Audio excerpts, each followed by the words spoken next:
Bismillahirrahmanirrahim. Assalamualaikum warahmatullahi wabarakatuh. Alhamdulillahi binikmatil imani wal islam. Asyhadu an la ilaha illallah wahdahu la syarikalah. Wa asyhadu anna muhammadan abduhu wa rasuluhu la nabiyya ba'dah. Amma ba'du. Puja dan puji marilah kita panjatkan kehadirat Allah Subhanahu wa Ta'ala. Sholawat beserta salam semoga tercurah limpahkan kepada baginda kita, yakni Habibana wa Nabiyana Muhammad Sallallahu Alaihi Wasallam. Alhamdulillah, pada kesempatan ini kita bisa bertemu kembali pada mata pelajaran pendidikan agama Islam, materi belajar surah Al-Falaq. Apakah Al-Quran itu? Siapa yang wajib membaca Al-Quran? Al-Quran adalah kitab suci umat Islam. Al-Quran adalah firman Allah yang diturunkan kepada Nabi Muhammad SAW. Al-Quran diturunkan melalui perantara malaikat Jibril dan ditulis pada mushaf-mushaf yang kemudian disampaikan kepada kita secara mutawatir, serta membaca dan mempelajarinya merupakan ibadah. Kitab Al-Quran terbagi ke dalam beberapa juz, surah, dan setiap surahnya terbagi ke dalam beberapa ayat. Al-Quran harus dibaca, dipelajari, dan diamalkan umat Islam. Selain membaca, umat Islam harus bisa menulisnya pula. Pada pelajaran kali ini, mari kita akan belajar tentang menulis surah-surah pendek dalam Al-Quran. Melafalkan surah Al-Falaq. Surah Al-Falaq merupakan salah satu surah Al-Quran yang terdapat pada juz ke-30 atau juz amma. Surah Al-Falaq adalah surah ke-113. Surah Al-Falaq termasuk golongan Al-Mufassal, yaitu surah-surah pendek atau ayatnya sedikit jumlahnya. Surah Al-Falaq terdiri dari 5 ayat. Surah ini diambil dari kata Al-Falaq yang terdapat pada ayat pertama. Sedangkan Al-Falaq sendiri berarti waktu subuh. Bagaimana asbabun nuzul surah Al-Falaq? Surah Al-Falaq diturunkan bertepatan dengan peristiwa sakitnya Rasulullah Shallallahu Alaihi Wasallam. Kemudian datanglah 2 malaikat menghampiri Nabi Muhammad Shallallahu Alaihi Wasallam. Kedua malaikat tersebut memberitahu bahwa Rasulullah Shallallahu Alaihi Wasallam sakit karena sihir seorang lelaki Yahudi bernama Labid bin A'sam. Sihir tersebut diletakkan dalam sebuah sumur. Pada pagi harinya Rasulullah mengutus Ammar bin Yasir serta beberapa sahabat untuk pergi ke sumur tersebut. Ketika sampai, mereka melihat airnya berwarna merah kecoklatan seperti air pacar Cina. Mereka lantas menimba airnya, mengangkat batunya, mengeluarkan sebuah kotak kecil dari dalamnya, lalu membakarnya. Ternyata di dalamnya terdapat seutas tali yang memiliki 11 simpul. Selanjutnya, Allah menurunkan kedua surah ini, surah Al-Falaq dan An-Nas. Setiap kali Rasulullah membaca satu ayat, maka terurailah satu simpul. Mari sekarang kita akan belajar membaca surah Al-Falaq bersama-sama. A'udzu billahi minasyaitonir rajim.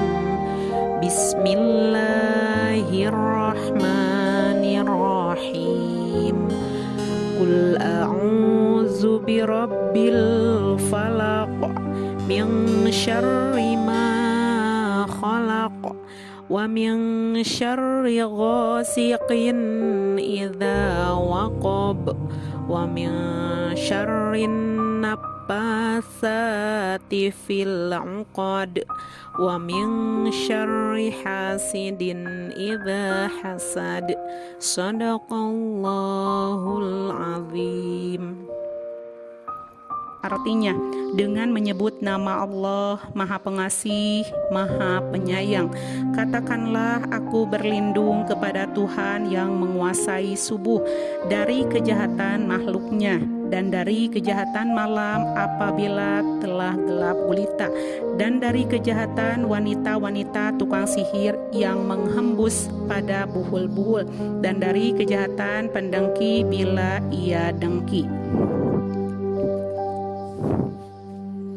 Menghafal surah Al-Falaq. Kalian sudah dapat membaca surah Al-Falaq dengan benar. Sekarang mari kita hafalkan bersama-sama. Bagaimanakah cara menghafalkan surah Al-Falaq?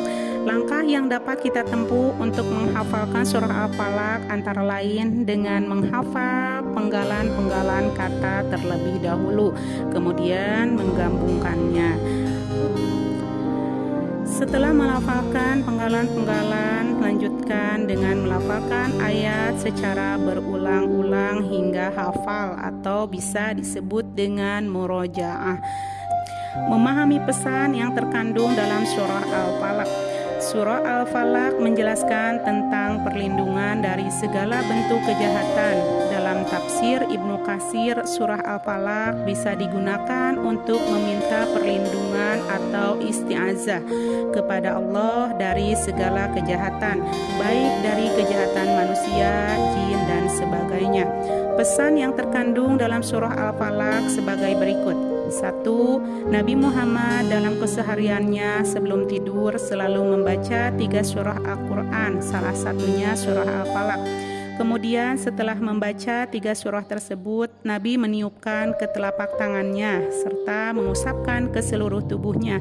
Oleh sebab itu, alangkah baiknya jika kita mengamalkan bacaan surah ini sebelum tidur agar terhindar dari segala kejahatan.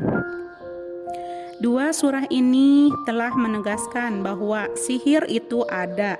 Dengan itu manusia harus meminta perlindungan hanya kepada Allah, bukan kepada yang lain. Surah An-Nas dan surah Al-Falaq disebut dengan Al-Mu'awizatain atau 2 pelindung. Dengan mengamalkan 2 surah ini, kita akan mendapat lindungan Allah dari berbagai macam godaan atau mara bahaya.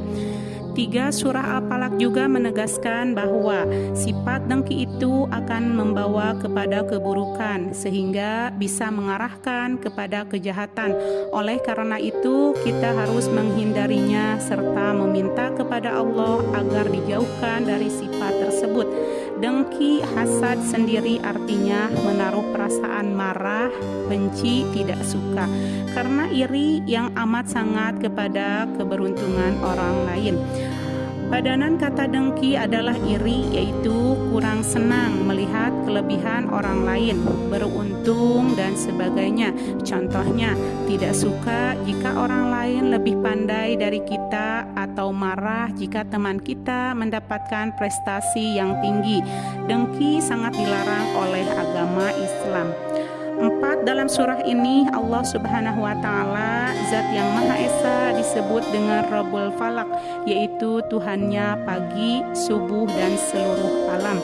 Oleh sebab itu, Allah bisa menyingkirkan kesulitan dan kejahatan serta bisa membelah kegelapan malam dengan terangnya siang. Kejahatan yang ada di dalam surah ini ada 3, yaitu kejahatan sihir, kejahatan orang yang dengki, dan kejahatan di waktu malam. Oleh karena itu, kita harus selalu meminta perlindungan kepada Allah Subhanahu wa Ta'ala. Nah, hanya itu pembahasan kali ini, semoga bermanfaat untuk kita semua. Ditutup dengan doa Bismillahirrahmanirrahim. Subhanaka Allahumma wa bihamdika asyhadu alla ilaha illa anta astaghfiruka wa atubu ilaik. Rabbana atina fid dunya hasanah wa fil akhirati hasanah wa qina azabannar. Wassalamualaikum warahmatullahi wabarakatuh.